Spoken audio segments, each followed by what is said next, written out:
compañeros, nosotros les vamos a presentar el tema de sistemas de plantación forestal y distanciamientos. Como primer punto tenemos que saber qué es una plantación forestal.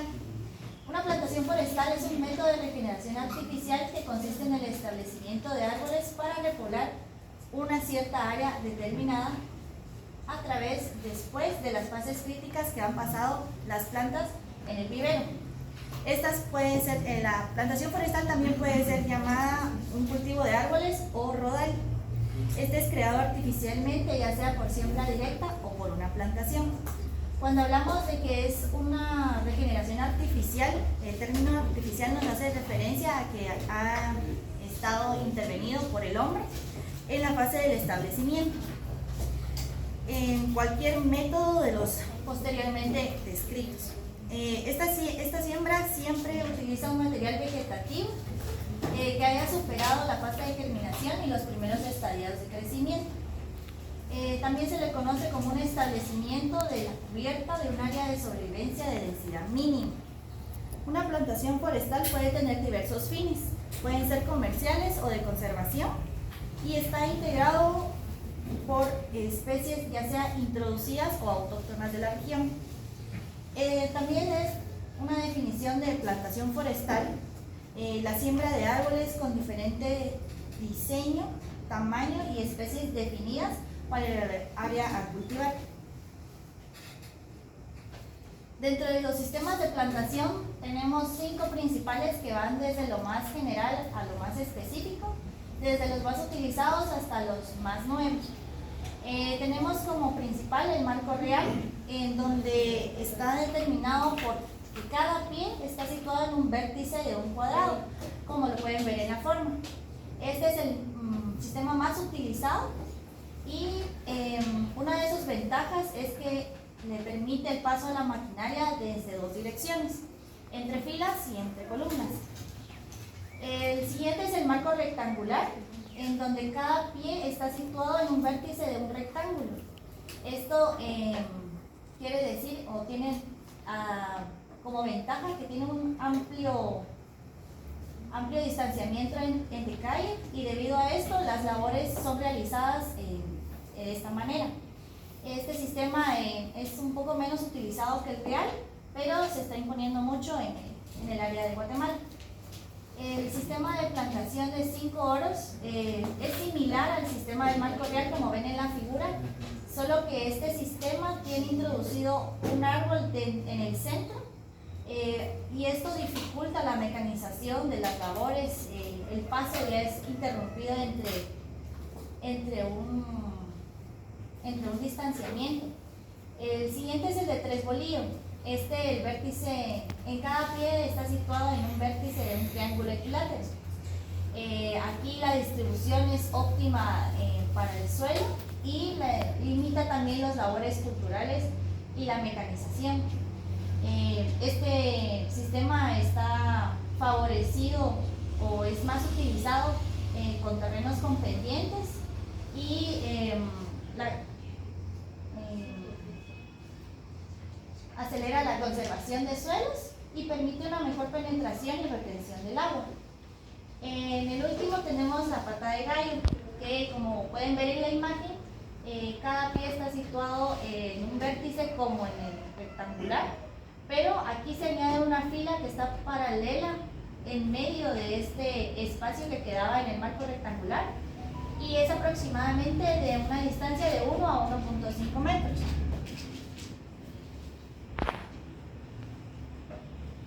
Dentro del marco legal para las plantaciones tenemos 3 leyes importantes que han regido este tema. Como primera tenemos la ley número 1, que fue hecha el 3 de febrero de 1994, en donde se estableció la legislación forestal de la República. La ley número 24 del 23 de noviembre de 1992, en donde se establecieron los incentivos y se reglamentó la actividad de reforestación. Y la ley número 58, que fue en el 29 de diciembre de 1999, en donde se creó el certificado de incentivos forestales para pequeños productores agropecuarios, y se modificó el artículo 2 de la ley 20 en 1995 con estos temas.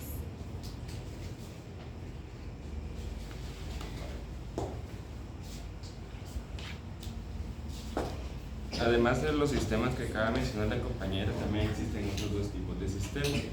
Dentro de estos dos tipos de sistemas está el silvopastoril, que prácticamente es una plantación agroforestal en la que se combinan la producción de árboles, pastoreo de animales y también cultivos agrícolas.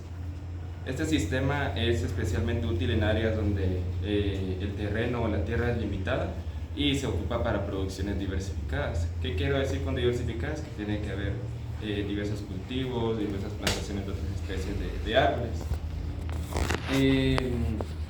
Los animales pueden pastorear en los espacios entre los árboles y los cultivos agrícolas se pueden cultivar en los espacios entre las líneas de los árboles, como podemos ver aquí en la imagen. Normalmente el cultivo que se utiliza ahí es el pasto, porque el pasto es lo que lo consumen es el alimento que consume el ganado. El otro sistema es el sistema de cultivo de terrazas.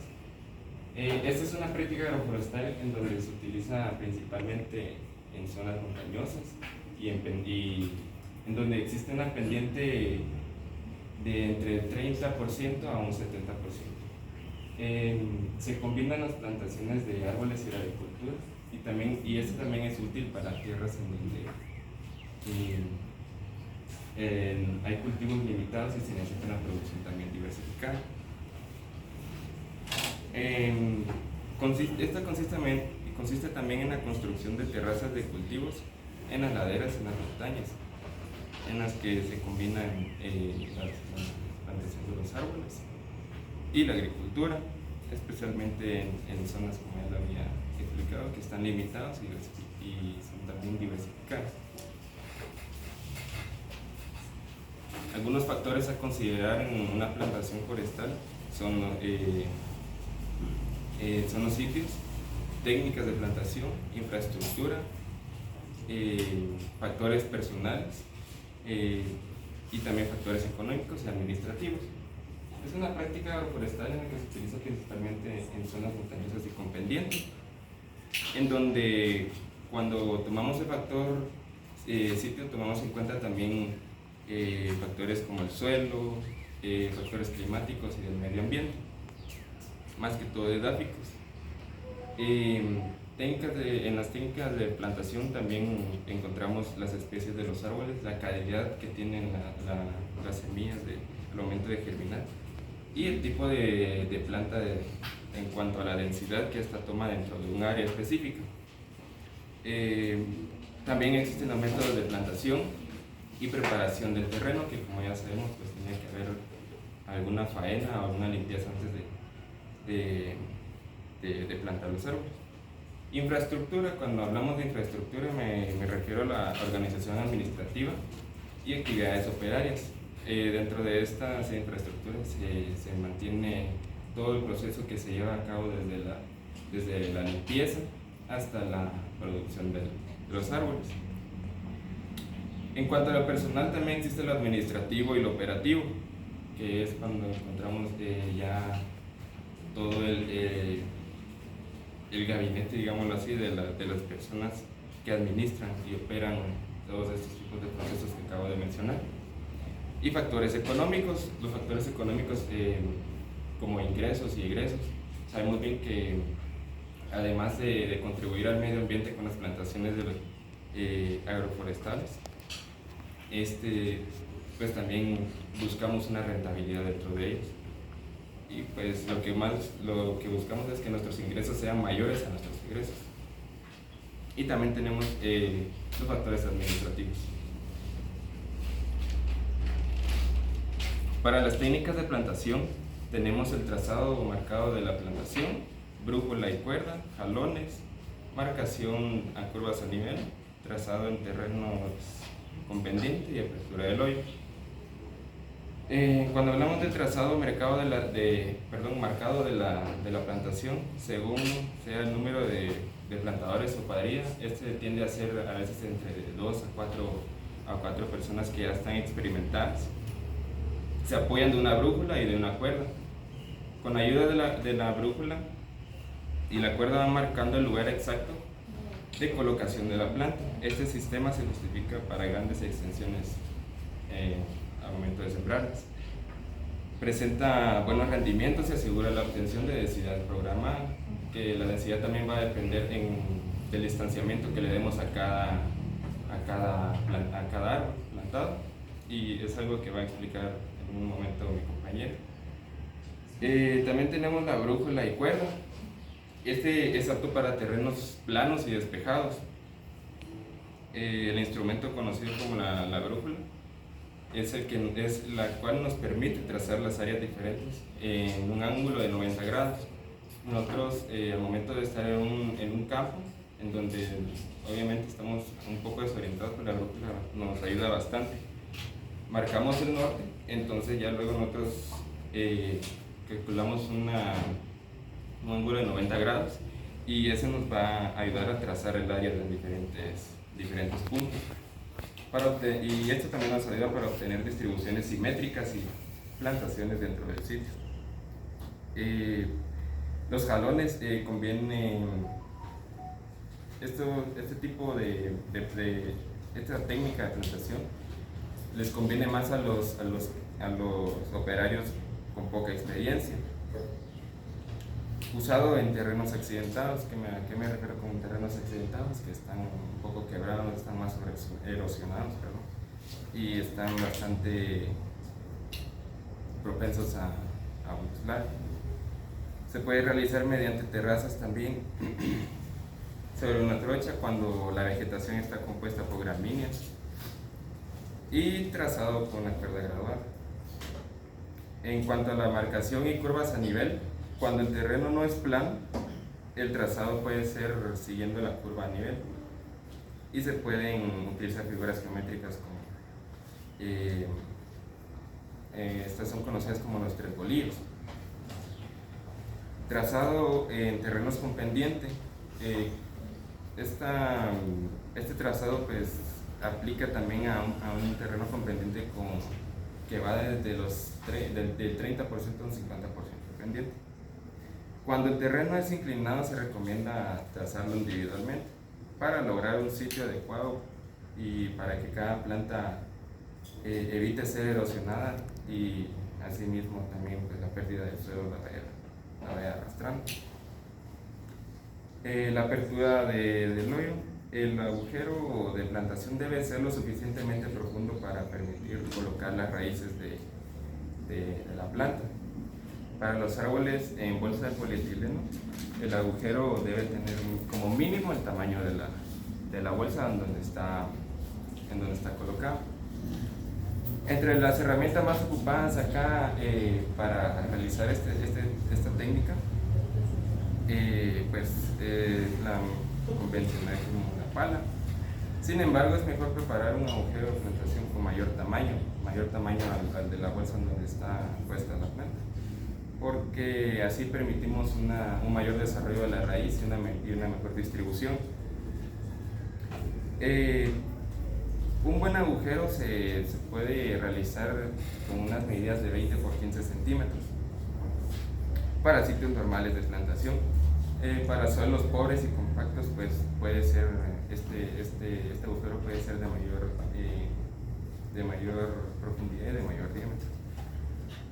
Al cavar hay que separar cuidadosamente la tierra fértil de las capas inferiores y también de la capa vegetal. De cualquier capa pues, que esté interviniendo dentro de este agujero. La tierra en el fondo del agujero pues, se tiene que romper y quitar esa capa dura. Y nosotros, como decíamos, al momento de cavar más de 30 centímetros, nos encontramos con una capa que es bastante dura y difícil de romper. Esa la podemos picar, por decirlo así, pero no sacándola. ¿Por qué? Porque cuando dejamos ahí la tierra un poco más suelta, un poco más aireada, permitimos una mayor penetración de la raíz de la planta.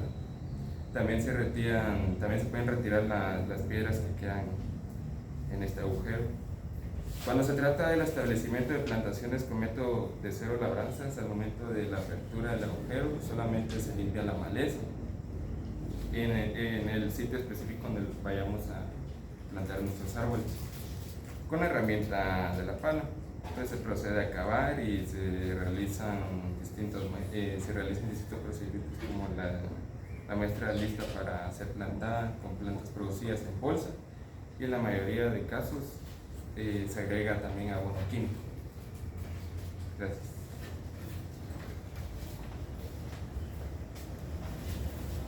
Bueno, pasando con el tema del distanciamiento, uno de los principales objetivos que tiene un silvicultor es poder dirigir la producción de la plantación de tal manera que se aproveche al máximo la capacidad del sitio y que a la vez los árboles tengan las condiciones necesarias para poder alcanzar las dimensiones deseadas. Estas dimensiones van siempre en función del objetivo de la plantación. Cuando hablamos de capacidad de sitio, nos referimos a la medida de la producción potencial de un área respecto a una especie forestal específica dada. Hablando del distanciamiento, hay algunos parámetros generales que es bueno tener en cuenta. Se dice que si la densidad de una plantación de árboles es muy baja, los árboles tienden a no poder aprovechar todos los nutrientes, el recurso hídrico, la luz solar que el área les pueda proveer, y por ende no va a presentar su máximo potencial.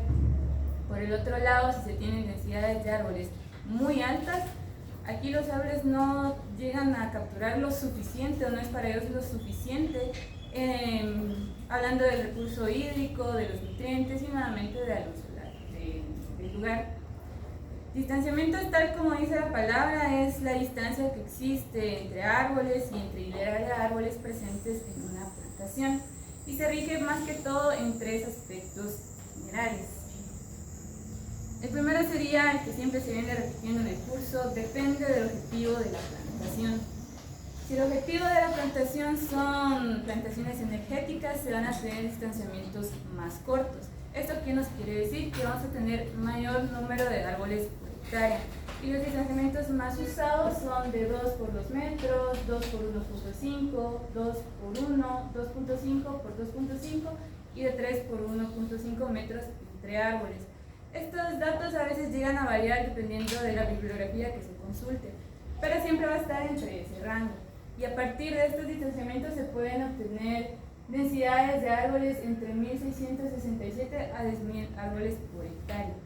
Ahora bien, si el objetivo de la plantación es industrial, como la madera para acerrío, se van a tener que tener distanciamientos mayores, porque cada árbol va a requerir de un área un poco más grande para que se desarrolle adecuadamente el diámetro y la altura, porque estos van a ser árboles destinados a la producción industrial. Los distanciamientos más usados son de 3 por 2, 3 por 3, 3 por 4 y 4 por 4. Esto siempre es metros entre plantas. Hablando de estos objetivos, para la madera industrial lo que se busca es tener un distanciamiento que permita el crecimiento de los árboles sin competencia, hasta llegar al tamaño mínimo comercial, porque esto es para como asegurar un buen crecimiento de los árboles. Ahora, si el objetivo de la plantación son cortinas rompevientos con fines energéticos, el distanciamiento va a ser de 2 por 2.5 metros, pero a 3 bolillos. Y si son cortinas rompevientos con enfoques industriales, el distanciamiento va a ser de 3 por 2.5 metros entre árboles, nuevamente a 3 bolillos. Y por último, si el objetivo son cercos vivos, el distanciamiento va a ser de 1 metro por 3 metros entre árboles. El segundo aspecto que se tiene que tener en cuenta es del tipo de sistema de plantación a establecer. Generalmente los sistemas agroforestales llegan a tener distanciamientos más amplios.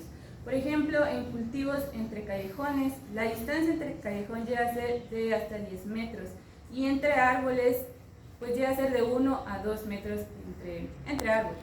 Esto permite que se utilice mecanización, así como el uso de tractores, para poder llegar a facilitar ciertas labores dentro de la plantación. Pero esto también siempre eleva los costos. Y el último aspecto que se tiene que tener en cuenta es del tipo de material de siembra. Aquí estamos hablando si se utilizaron semillas, esquejes, estacas, y es importante saber el origen de esto, porque si se tiene un nivel de sobrevivencia bajo en las plantaciones de los árboles, puede deberse a dos cosas, principalmente a que la calidad es baja, o segundo, debido al desconocimiento del origen del material de siembra utilizado. Para estos casos, lo que comúnmente se hace es que se tiene que procurar tener un mayor número de árboles por hectárea, para que así durante el proceso de raleo se pueda hacer una selección ya de ejemplares, los mejores ejemplares. Aquí se tiene otro cuadro en donde están algunos distanciamientos en función de diferentes objetivos de plantación. La producción de madera por aserrío es de 3 por 3 metros, de postes y leñas de 2 por 2 metros. Y si recuerdan, estos datos entran en los rangos ya mencionados en los primeros dos objetivos. El que no se había mencionado era la plantación con objetivo de pulpa para papel, y este va a tener un distanciamiento de 1 por 1 metro. También se tienen que tener en cuenta otros aspectos como las características del suelo, las condiciones climáticas del área, del tipo de especie que se va a sembrar o de especies, del manejo de estas, y siempre es importante tener en cuenta el factor de los costos. Se tienen aquí las diferencias entre plantaciones con distanciamientos menores y mayores. Los distanciamientos menores, aquí va a existir una biomasa mayor al inicio. Biomasa nos referimos al volumen vivo de la plantación. Va a haber un control de malezas menor, va a haber un menor manejo de podas, y aquí se pueden reducir los costos. Pero los costos de establecimiento de hectárea es mayor, porque a menor distanciamiento va a ser mayor número de árboles, y esto implica costos. Y la provisión de materia prima para esta plantación es de leña y carbón, son plantaciones con fines energéticos. Y ahora las plantaciones con distanciamientos mayores, esta es prácticamente como lo contrario. Va a haber una biomasa menor al inicio, el control de malezas va a ser mayor, el manejo de podas también, y los costos ahí aumentan. Pero el establecimiento de los costos por hectárea va a ser menor, porque a mayor distanciamiento, menor número de árboles. Y la producción de materia prima aquí es de aserrío, es decir, plantaciones con objetivos industriales. Es importante determinar y de aplicar los distanciamientos indicados para las especies forestales en función de los objetivos, porque esto nos conlleva a un desarrollo óptimo de los árboles en cuanto a calidad. Y también el distanciamiento tiene que ser lo más preciso posible, porque muchas veces si se expone un árbol a condiciones de competencia muy marcadas, estos tienden a perder su eje de crecimiento, es decir, el fuste, y en las plantaciones, cuando se presentan árboles torcidos, estos van a ser los primeros en ser cortados en el primer raleo. Y si hablamos de la calidad de madera de estos árboles, no llegan a ser las adecuadas para la utilización de productos de alta calidad. Además, al tener un distanciamiento preciso, estamos procurando tener condiciones uniformes. Un ambiente uniforme permite el despliegue máximo de superioridad genética. Es decir, que si tenemos un entorno uniforme, las características genéticas, que puede ser la calidad de la madera, la velocidad de crecimiento, la resistencia de plagas y enfermedades, estas características genéticas van a ser más claras al momento de expresarse. Y si existe una diferencia en el crecimiento en las poblaciones, esto va a reflejar las características genéticas propias inherentes de cada especie forestal.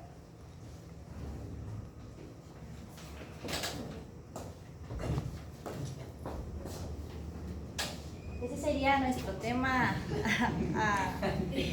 a socializar con ustedes, y también vamos a hablar un poco sobre un valor ético y moral, como lo es la responsabilidad. La responsabilidad implica la capacidad de asumir las consecuencias que implican nuestros actos. Este valor puede ser aplicado en los diferentes contextos de la vida, ya sea social, personal y empresarial. Existen varios tipos de responsabilidad. Dentro de ellos está la responsabilidad individual. Dentro de esta responsabilidad individual también nos encontramos la que es propia, la que es con las personas que nos relacionamos, y la jurídica. Dentro de la propia, esta implica las decisiones que nosotros tomamos con relación a nuestras actitudes, y esto quiere o tiene en cuenta nuestro bienestar físico, mental y social. También incluye ser coherente con nuestros principios y valores que han sido inculcados desde que somos muy pequeños. Con relación a los demás, esto involucra todo el impacto que tienen nuestras acciones con las personas que nos relacionamos día con día, y la manera que estas actitudes las pueden llegar a perjudicar.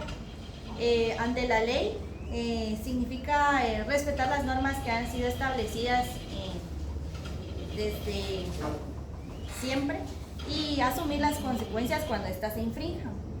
También tenemos lo que es la responsabilidad social. La responsabilidad social tiene más que ver con el entorno que nos rodea. Esto ya sea laboralmente, cuando estamos trabajando en alguna empresa, la responsabilidad social en algunas de las empresas son con el medio ambiente, cuando son empresas industriales, contribuyendo con un desarrollo sostenible y beneficiando a la sociedad. También el compromiso que tienen estas instituciones de contribuir al Estado de una manera proactiva. También tenemos la responsabilidad moral, lo cual implica las decisiones éticas y decisiones de las acciones que se piensan antes de actuar de manera justa y respetuosa. Esto conlleva proteger la toma de decisiones, el entorno natural y varios factores más. Aquí también entra un poco lo de la responsabilidad ambiental, en donde se busca con la responsabilidad empresarial contribuir a un desarrollo sostenible del medio ambiente y evitar las contaminaciones, reduciendo las huellas ecológicas y promoviendo las prácticas sostenibles. Gracias.